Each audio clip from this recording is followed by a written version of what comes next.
I'm not going to set the White House visitor schedule before I'm President of the United States. I don't even have a seal yet.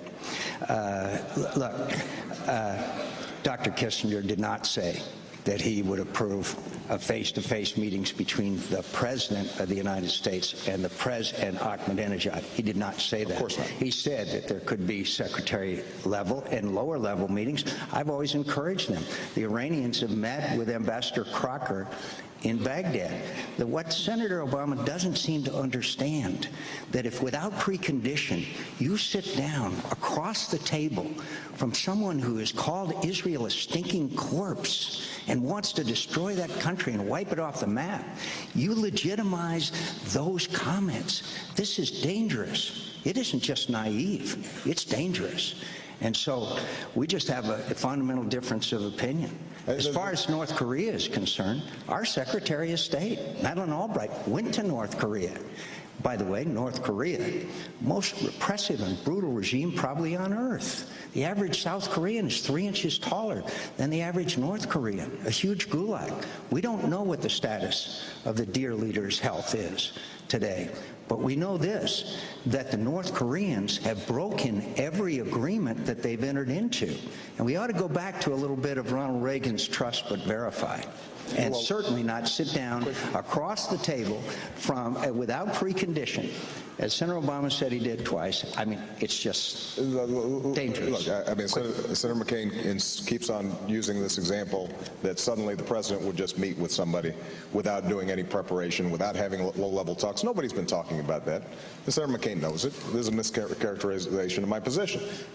When we talk about preconditions, and Henry Kissinger did say we should have contacts without preconditions, the idea is that we do not expect to solve every problem before we initiate talks. And the Bush administration has come to recognize that it hasn't worked.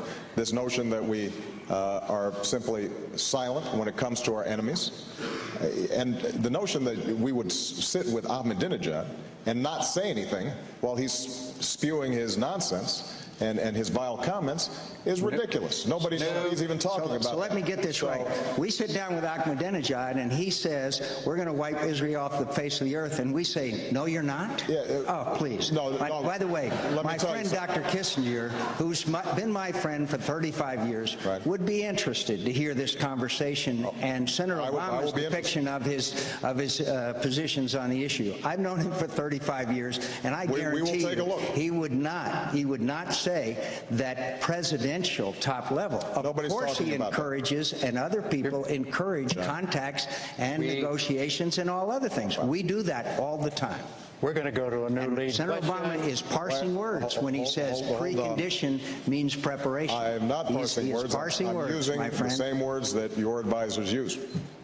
Please go ahead. New lead question. Russia goes to you. 2 minutes, Senator Obama. How do you see the relationship with Russia? Do you see him as a competitor? Do you see him as an enemy? Do you see him as a potential partner? Well, I think that given what's happened over the last several weeks and months, our entire Russian approach has to be evaluated, because a resurgent and very aggressive Russia is a threat to the peace and stability of the region. Their actions in Georgia were unacceptable. They were unwarranted. And at this point, it is absolutely critical for the next president to make clear that we have to follow through on our the 6-point ceasefire. They have to remove themselves from South Ossetia and Abkhazia.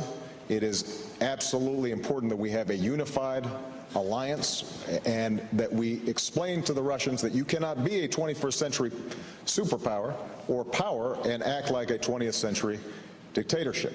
And we also have to affirm all the fledgling democracies in that region. The Estonians, the Lithuanians, the Latvians, the Poles, the Czechs, that we are in fact going to be supportive and in solidarity with them in their efforts. They are members of NATO, and to countries like Georgia and the Ukraine, I think we have to insist that they are free to join NATO if they meet the requirements, and they should have a membership action plan immediately to start bringing them in. Now, We also can't return to a Cold War posture with respect to Russia. It's important that we recognize there are going to be some areas of common interest. One is nuclear proliferation. They have not only 15,000 nuclear warheads, but they've got enough to make another 40,000, and some of those loose nukes could fall into the hands of al-Qaeda. This is an area where I've led on in the Senate, working with a Republican ranking member of the Senate Foreign Relations Committee, Dick Lugar, to deal with the proliferation of loose nuclear weapons. That's an area where we're going to have to work with Russia, but we have to have a president who is clear that you don't deal with Russia based on staring into his eyes and seeing his soul. You deal with Russia based on what are the national security interests of the United States of America, and we have to recognize that the way they've been behaving lately demands a sharp response from the international community and our allies. 2 minutes on Russia, Senator McCain. Well, I was interested in Senator Obama's reaction to the Russian aggression against Georgia. His first statement was, both sides ought to show restraint. Again, a little bit of naivete there. He doesn't understand that Russia committed serious aggression against Georgia. And Russia has now become a nation fueled by petrodollars that is basically a KGB apparatchik-run government. I looked into Mr. Putin's eyes, and I saw 3 letters, a K, a G, and a B. And their aggression in Georgia is not acceptable behavior. I don't believe we're going to go back to the Cold War. I am sure that that will not happen.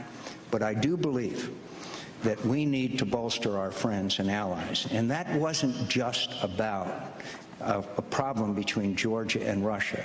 It had everything to do with energy. There's a pipeline that runs from the Caspian through Georgia through Turkey. And of course, we know that the Russians control other sources of energy into Europe, which they have used from time to time. It's not accidental that the presidents of Latvia, Estonia, Lithuania, Poland, and Ukraine flew to Georgia, flew to Tbilisi, where I have spent significant amount of time with a great young president, Mississipi. And they showed solidarity with them, but also they are very concerned about the Russian threats to regain their status of the old Russian Empire. Now, I think the Russians ought to understand that we will support, we the United States, will support the inclusion of Georgia and Ukraine and the natural process, inclusion into NATO. We also ought to make it very clear that the Russians are in violation of their ceasefire agreement. They have stationed additional troops in Abkhazia and South Ossetia. By the way, I went there once, and we went inside and drove in, and there was a huge poster. And this is Georgian territory, and there was a huge picture of Vladimir Putin, and it said, Vladimir Putin, our president. It was very clear, the Russian intentions towards Georgia. They were just waiting to seize the opportunity. So this is a very difficult situation. We want to work with the Russians, but we also have every right to expect the Russians to behave in a fashion in keeping with a country who respects international boundaries and the norms of international behavior. And watch Ukraine. This whole thing got a lot to do with Ukraine, Crimea, the base of the Russian fleet in Sevastopol, and the breakdown of the political process in Ukraine between Tymoshenko and Yushchenko is a very serious problem. So watch Ukraine, and let's make sure that the Ukrainians understand that we are their friend and ally.